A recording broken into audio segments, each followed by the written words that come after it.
नमस्कार, आदाब, सत श्री अकाल, जय भीम, जोहार। मेरा नाम है नवीन कुमार। उत्तर प्रदेश, उत्तराखंड और पंजाब के चुनावों की सरगर्मी में एक बड़ी खबर की ओर हमारा ध्यान नहीं जा रहा है, और वो ये है कि तीसरा विश्व युद्ध हमारे माथे पर खड़ा है। और ये तीसरा विश्व युद्ध पहले के दोनों विश्व युद्धों से भयानक हो सकता है। देखना केवल इतना है कि अमेरिका के राष्ट्रपति जो बाइडेन और रूस के राष्ट्रपति व्लादिमीर पुतिन दोनों में से कौन पहला कदम बढ़ाता है।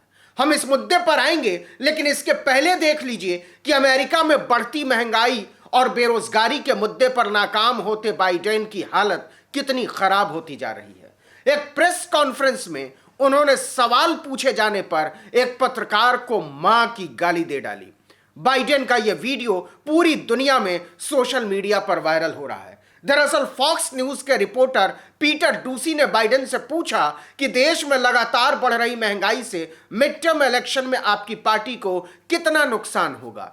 इस पर बाइडेन ने जवाब दिया कि इससे नुकसान नहीं, फायदा होगा। और इसके बाद उन्होंने पत्रकार को स्टूपिड सन ऑफ बिच कह दिया, मतलब कुतिया की मूर्ख औलाद। What a stupid son of a bitch.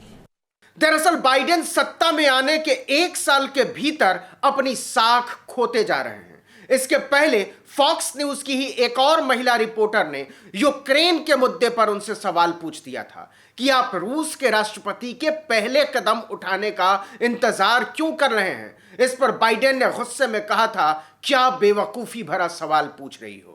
खासकर अफगानिस्तान को उन्होंने जिस तरह से हैंडल किया है, उसने उनकी क्षमताओं को लेकर सवाल खड़े कर दिए हैं, उसे संदिग्ध बना दिया है। और अब यूक्रेन के मुद्दे पर रूस के साथ तनातनी। रूस और अमेरिका दोनों ही पीछे न हटने पर अड़े हुए हैं। नतीजा यह टकराव बहुत तेजी से जंग की शक्ल अख्तियार करता जा रहा है। न्यूयॉर्क टाइम्स की एक रिपोर्ट के मुताबिक जो बाइडेन जल्दी ही उत्तरी यूरोप और बाल्टिक देशों में अपने सहयोगियों की सुरक्षा के लिए हजारों अमेरिकी सैनिकों को रवाना कर सकते हैं। इसके अलावा फाइटर जेट्स और वॉरशिप्स को भी तैनात किया जाएगा। बाइडेन किसी भी वक्त इस आदेश पर हस्ताक्षर कर सकते हैं, लेकिन जिस बड़ी घटना ने सबके कान खड़े कर दिए हैं वह है अमेरिकी नागरिकों को लेवल 4 की चेतावनी।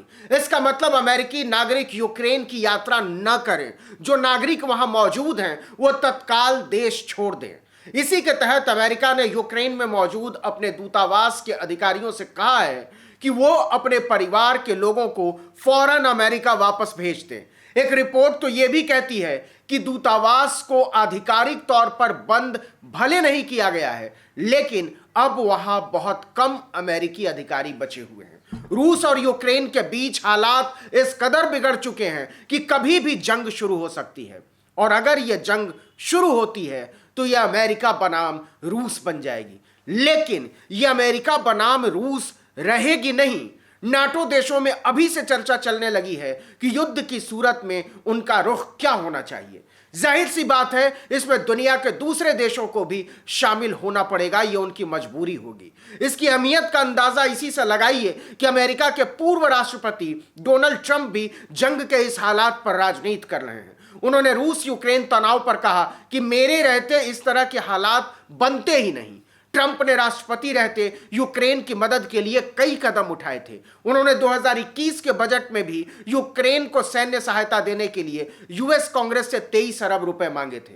बाद में यूक्रेन की स्पेशल ऑपरेशन फोर्स को बेहतर ट्रेनिंग सुविधाओं के लिए 11 अरब रुपए की सहायता दी भी थी ट्रंप ने। बाइडेन यह समझ चुके हैं कि रूस किसी भी वक्त यूक्रेन पर हमला बोल सकता है। इससे पूरे उत्तरी यूरोप और बाल्टिक देशों को खतरा पैदा हो जाएगा। इनमें से ज्यादातर अमेरिका के सहयोगी हैं। अमेरिका यह फैसला कर चुका है कि रूस के पहला कदम उठाते ही अमेरिकी सेना पूरी ताकत से जंग में कूद पड़ेगी।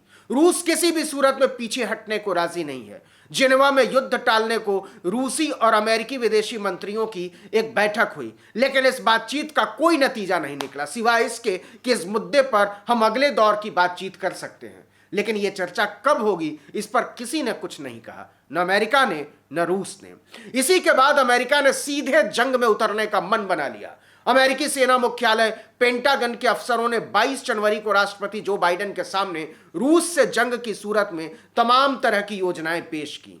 इसके पहले चरण में करीबी देशों में अमेरिकी सैनिक, फाइटर जेट्स और वॉरशिप्स की तैनाती और 5,000 सैनिकों को सीधे उतारने की योजना शामिल है। देखिए कि यूक्रेन की राजधानी कीव से केवल 93 किलोमीटर दूर चेर्नोबिल में भी लगभग 7,500 यूक्रेनी सैनिक तैनात हो चुके हैं। चेर्नोबिल वही जगह है जहां से 1986 में न्यूक्लियर रिएक्टर से रिसाव ने पूरी दुनिया को हिला दिया था। हिरोशिमा से लगभग 400 गुना ज्यादा रेडिएशन के कारण यह दुनिया की सबसे ज्यादा रेडियो एक्टिविटी वाली जगह है। मोर्चे पर यूक्रेन के लेफ्टिनेंट कर्नल यूरी सक्राइचुक का कहना है कि चेर्नोबिल हमारे देश का अभिन्न अंग है और किसी भी सूरत में हम इसकी रक्षा करेंगे। उधर रूस और यूक्रेन के बीच जमीन के साथ साथ समुद्री सीमा पर भी बड़े पैमाने पर तनाव शुरू हो गया है। रूस ने अपनी नौसेना के 6 बड़े जहाजों को भूमध्य सागर में भेज दिया है। रूसी रक्षा मंत्रालय इसे नौसेना का अभ्यास बता रहा है, लेकिन अमेरिका इस बात को समझ रहा है कि यह यूक्रेन को घेरने के लिए है। इस तनाव ने जो बाइडेन की नींद उड़ा रखी है, क्योंकि अफगानिस्तान से सेना की वापसी के 6 महीने के भीतर अमेरिकी सैनिकों को युद्ध में उतारना किसी भी तरह से उनके पक्ष में जाता हुआ नहीं दिख रहा है। उनकी लोकप्रियता लगातार गिरती जा रही है। दिसंबर के महीने में ही ब्रिटेन की मार्केट रिसर्च कंपनी YouGov ने 2021 के मोस्ट एडमायर्ड मैन यानी सबसे पसंदीदा पुरुष की एक सूची जारी की थी। इस सूची में बाइडेन डोनाल्ड ट्रंप से भी नीचे जा चुके हैं। ट्रंप 13वें नंबर पर हैं, वहीं बाइडेन 20वें पायदान पर पहुंच चुके हैं। मतलब 1 साल के भीतर बाइडेन लोकप्रियता के मामले में पहले से 20वें नंबर पर जा चुके हैं। इसमें बहुत बड़ी वजह यूक्रेन संकट से निपटने में बाइडेन की नाकामी है। याद कीजिए 2019 में अमेरिकी कांग्रेस में ट्रंप पर महाभियोग चलाने के लिए मतदान किया गया था। आरोप लगाया गया था कि ट्रंप ने यूक्रेन के राष्ट्रपति व्लादिमीर जेलेंस्की पर दबाव डाला था कि वो जो बाइडेन और उनके बेटे के खिलाफ भ्रष्टाचार के मामलों की जांच करवाएं। हालांकि सीनेट में प्रस्ताव गिर गया था और ट्रंप बाल बाल बचे थे। अमेरिका के पूर्व विदेश मंत्री माइक पोम्पियो ने भी जुलाई 2020 में अमेरिकी सीनेट में बताया था कि ट्रंप प्रशासन ने यूक्रेन की सैन्य मदद बढ़ाने का समर्थन किया था। बाद में बाइडेन ने यूक्रेन में सैन्य मदद बढ़ाने से पैर खींच लिए थे, लेकिन अब उनका यह फैसला उनके लिए गले की हड्डी बन चुका है। लेकिन सवाल इससे कहीं ज्यादा बड़ा है। अगर रूस और अमेरिका में जंग छिड़ी तो दुनिया कब तक इससे बची रहेगी और कब तक बचा रहेगा भारत।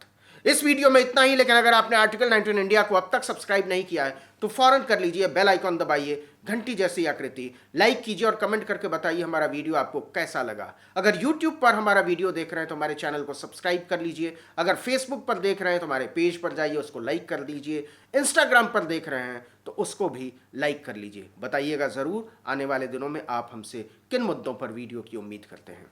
नमस्कार।